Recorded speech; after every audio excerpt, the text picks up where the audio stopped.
You are not aware of your aliveness. You are busy with your psychological nonsense.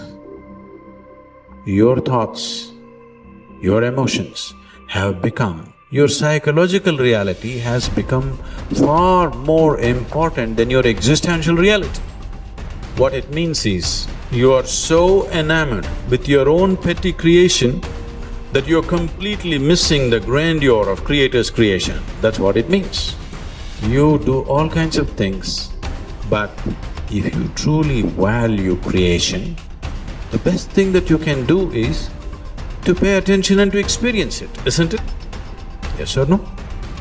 Most people are waiting for their life to change. Yes. So they can feel gratitude, to feel abundance, to feel whole. That's the old model of cause and effect, So if you're living with emptiness, you're living with lack, you're living with pain, most people have been conditioned that something out there has to take away this emptiness or feeling inside of them. But if you believe that you're creating your life and you're living by lack, well, lack isn't going to create abundance, right? So then it makes sense then that you don't really actually create wealth, you generate wealth, you generate abundance. So the moment you start teaching your body emotionally what that future is going to feel like before it's made manifest, well, your body, as the unconscious mind, believes it's living in that future in the present moment. Just sit down by yourself to visualize and daydream about your dreams, about the activities involved in that, about how you would struggle through, about what it would feel like to be victorious. All of it, the whole thing, the messy part, the ugly part. What would you say to yourself when it gets hard? That's what you need to do. To truly actualize a dream, we got to begin with seeing it and sensing it. The good, the bad, the easy, the difficult, and the victory. How you would like your life to be, what you would like your character to be, 3 to 5 years down the road, if you were taking care of yourself like you were taking care of someone that you actually cared about. So you kind of have to split yourself into two people and treat yourself like someone you have respect for and that you want the best for. That's not easy because people don't necessarily have respect for themselves and they don't necessarily want what's the best for themselves because they have a lot of self-contempt and a lot of self-hatred, a lot of guilt. I think you have an obligation, it's one of the highest moral obligations, to treat yourself as if you're a creature of value. You got to start with that belief in your mind. I've got this. I can do this. I can conquer this. I can pass this exam. I can get elected for the position that I'm going for. I can create abundance in my life. These are the thoughts that you have to have in your mind in order to become successful. So what is it time for you to build? What is it time for you to create? What do you need to do more or less of in order to get the results that you want? You have the power to become someone that even the deepest part of you trusts, someone you trust to succeed. Become the person that you know you can be. Stand up for your future, for your power, and for you to be something full of the worth that is in you. So most of us came up with our labels based on how we behaved. But really smart people can do stupid things. Really nice people can be mean. Mean people can be nice. And so if you judge yourself too soon, and most people's identity, their labels for themselves, who they think they are, has been based on their past and often many years ago. And so they don't update it. So the metaphor I'd give for identity is like, it's your comfort zone. It's not your goals. So if you took a temperature in the room and said 68 degrees is my comfort zone, physically, emotionally, financially, I want more in my relationship, I want more physically, energy-wise, I want more financially in my career, but this is what I'm used to. And so what happens? People stay in their comfort zone for the most part, and then let's say something happens and you dip, you're a 68 degreer, that's your mentality, and you drop down to 62, 61, 60, somewhere around 60 or 59, the heaters kick on and go, whoa, whoa, whoa. You're a 68 degreer, what the hell are you doing? We've all experienced that. All of a sudden you go, I'm not gonna live like this anymore. I'm not gonna be in this relationship. I'm not gonna be fat like this. Boom, and you get this drive and you start to change. But what most people don't understand is it happens on the upper end too. Meaning, let's say you got momentum, you start crushing it, you start doing even better than you think. You go from 68 to 70, 88, you're 98 degrees. Financially, emotionally, spiritually, whatever the metaphor is. And And then what happens? You're going to say, hey, your brain goes, who the hell do you think you are? You're not a 98 degree here, right? Get back to 68. And if nothing else, the heaters stop, you lose your drive, and that'll drift you back. And not enough, the air conditioner can kick on, and you start to kind of sabotage yourself till you get back to your comfort zone. So unless you expand your identity, change is temporary. It's like when someone says to me, I've stopped smoking, it's been 8 days. And I go, why are you counting? And I say, why are you counting? So you can tell people how long you lasted this time? Like if I went to somebody and I said to you, hey, Lewis, you want a cigarette? You're not gonna say, what brand is it? You go, no, right. I'm not a smoker. Notice how people, I'm not one of those. That's not my identity.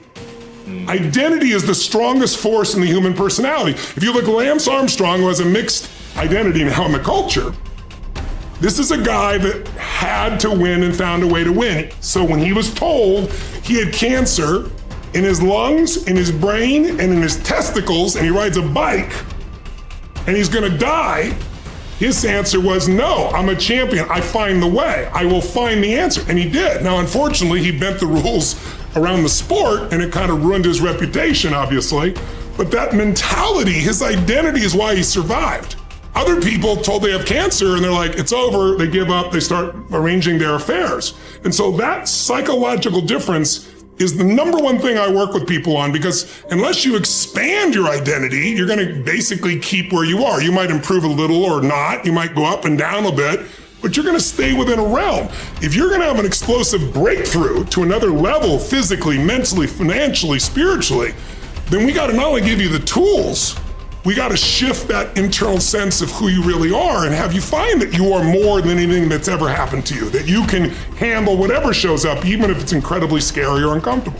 Personal responsibility is true and wildly optimistic. And it is people's belief system and the value system that they cobble together over a lifetime that will lead them to reject that. And all I can say is reject it at your own peril for the following reason.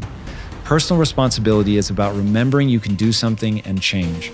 And I can sum up personal responsibility in a single quote by Kobe Bryant. Boos don't block dunks. That's personal responsibility. You can get so good at something that no matter how much people hate you, the best athletes in the world were paid millions of dollars and trained to stop Kobe Bryant from scoring. And yet he scored 81 points in a single game. So you can get so good no matter how much people hate you, no matter how much they're training and trying to defeat you. They can't. And that is the most exciting thing in the world to me. That, wait, you're saying that I can get so good at something that at least the vast majority of humanity can't stop me? There will always, of course, unfortunately, I don't yet believe that I am Kobe Bryant in anything that I care about. So, but that I can get better than the vast majority of humanity at something by dedicating my time and energy to that thing. That is so cool. That is so liberating. It's changed my life. It's given me hope. It got me up off the floor. It in every possible way, it has changed my life. It is the thing that I rely on when I'm feeling my most anxious. I'm like, I can get better at this. A word. And then I remember, that's right. Like if I put time and energy into this, I can get better. So it's okay if I'm actually not good at this. You have only to keep in mind the experiences you wish to meet in order to control your own future. Shakespeare expresses the same thought in another way. Assume a virtue if you have it not. Look the part, dress the part, act the part. Be successful in your own thoughts first. In other words, fake it till you make it. Basically, when it comes to personality traits, there is no difference between possessing them and pretending to have them. Dr. Carl Simonton said that mind, body, and emotions are a unitary system. I affect one and you affect the others. This means that you can pretend to be confident or courageous, and the cocktail of chemicals inside your body for those attributes will be created, and you will indeed feel confidence or courageous. Pretending you have a character trait such as confidence is not the same as pretending you can scale mountains or play the tuba. Those particular skills must be learned.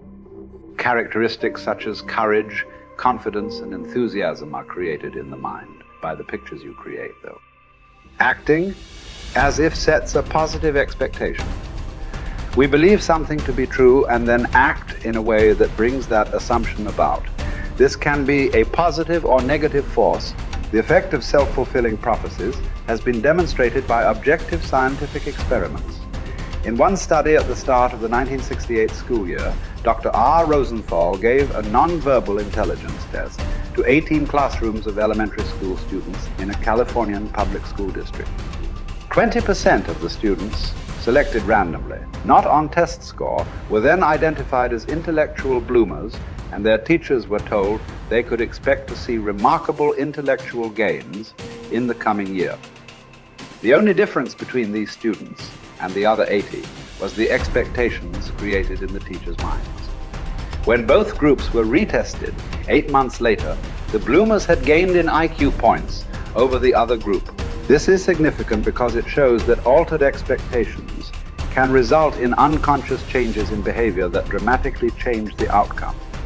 In another study during the 1970s, 152 cancer patients were assessed based on their expectation and attitude about their treatment, and then each was monitored for 18 months.